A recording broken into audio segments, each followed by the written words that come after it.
अपनी अपलाइन को कभी भी नौकर नहीं समझना है। मैंने बता दिया अपलाइन के 3 काम है, आपको हेल्प करना, शुरुआत में बारीकियां समझाना, उसके बाद आपको एजुकेट करना, और तीसरा समय समय पे आपको मोटिवेट करना। उसके अलावा अपलाइन का कोई रोल नहीं है। अपलाइन का मतलब ये नहीं है कि आपने फॉर्म सेंड कर दिया अपलाइन आपको करोड़पति बना के ही दम लेगा, ऐसा नहीं। आप घर में बैठे हैं, आप अपलाइन को फोन कर दें, सर ऐसा है जी वहां पे एक आदमी है 50 किलोमीटर दूर, सर मैं तो जाऊंगा नहीं, आप जाओ, और आपको जाना पड़ेगा। अगर इस तरीके के शब्द आप अपनी अपलाइन से यूज करेंगे कि आपको जाना ही पड़ेगा, आपको करना ही पड़ेगा, मैं आपके नीचे ज्वाइन हुआ हूं, या आपकी जिम्मेदारी है, या आपकी रिस्पॉन्सिबिलिटी है, इस चीज को तो आपको करना ही पड़ेगा, जैसे एक ऑर्डर दिया जाता है। अगर इस तरीके की बात करेंगे, नौकर की तरह व्यवहार करेंगे, तो इस बिजनेस में कभी भी आपको सफलता नहीं मिल सकती। अपलाइन 1 मिनट में आपका हाथ छोड़ देगा। तो अपलाइन को कभी भी नौकर ना समझे।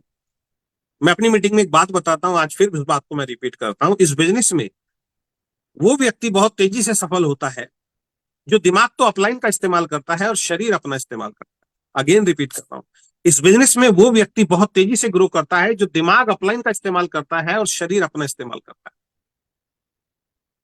लेकिन नौकर वाली जब आज यहाँ पे भावना आ जाती है ना, तो वहां पे हम क्या करते हैं, दिमाग तो मेरा चलेगा, जैसे मैं बोलूंगा वैसे काम करना पड़ेगा, किसको, अपलाइन।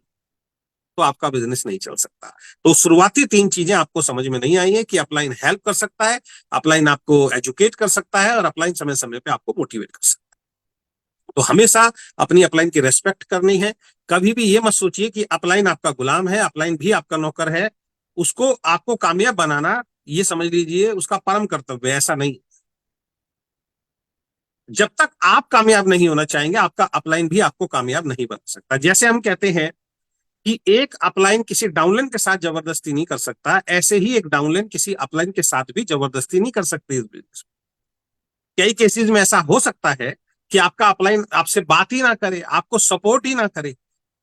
तब ये आपको डिसीजन लेना है कि सपने आपके हैं, उसके ऊपर और भी अपलाइन है, मैनेजमेंट है, आप उनसे कांटेक्ट कर लीजिए। अगर आपकी अपनी अपलाइन से नहीं बन रही है, बिजनेस छोड़ने से बढ़िया है ऊपर किसी से कांटेक्ट करके बिजनेस को बिल्ड किया जाए।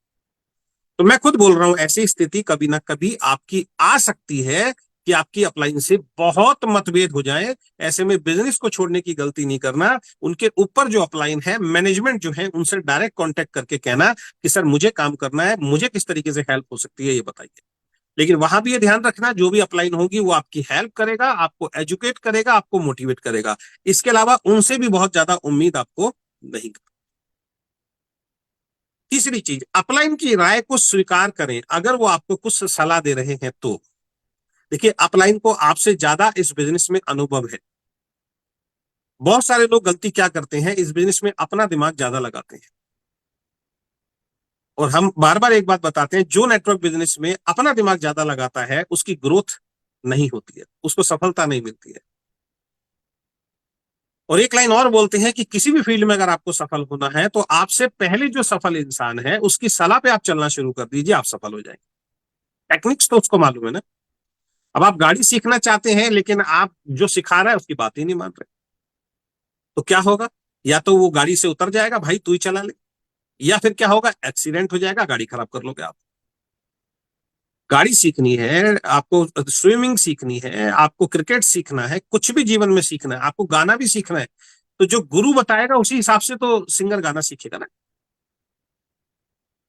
जैसे वो बताएगा इस तरीके से सुर लगाने हैं सारे गामा, आपको नहीं जी मैं तो ऐसे लगाऊंगा, तो नहीं चलेगा। हर फील्ड में एक सफल इंसान का कहना आपको मानना पड़ता है अगर आपको सफल होना है। तो अपलाइन कभी कभी आपको कुछ राय देगी जब आप गलतियां करेंगे, तो वो जो राय दे रहे हैं, जो सलाह दे रही हैं, उसको स्वीकार करें।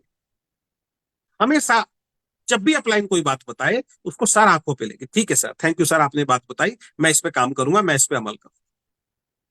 बहुत सारे लोगों को हम देखते हैं, अपलाइन जो समझाती है, मैनेजमेंट जो समझाती है, वो काम वो कभी करते ही नहीं, फिर उनका बिजनेस नहीं चलता।